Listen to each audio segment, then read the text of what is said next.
Now let's have a look at how the juggernauts handled the fesh today. The trucks contest proving fascinating on stage 11. Yesterday's stage winner, Ton van Genuchten, has lost a huge amount of time today. He was 4th overall but loses 2 hours in stage 11 and is in danger of losing touch with the ROOY teammate, FEDERICO VILLAGRA.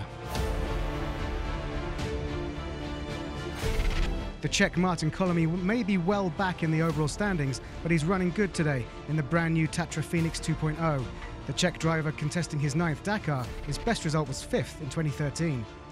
On his 6th Dakar, the Belarusian crew driven by SIARHEI VIAZOVICH are on track for their best ever finish, representing MAZ strongly in the top 3. And it is a stage win, first ever Dakar stage win for VIAZOVICH and a breakthrough moment for the MAZ team. Now the battle for the rally win has taken a dramatic turn today. Nikolaev started the day in the lead by 25 minutes, but Argentine Federico Villagra is chomping into the Kamaz crew's lead, the rally driver throwing his Iveco truck around like a rally car. Trying to stay ahead, that's a disaster for the Russian crew. Stopping to change a wheel is not straightforward on a truck this size. Nikolaev drops a lot of time. On today's half marathon, Villagra soundly beat 2-time Dakar winning driver and reigning champion Nikolaev. Villagra now leads by 16 minutes, and the blue Russian team will not be happy.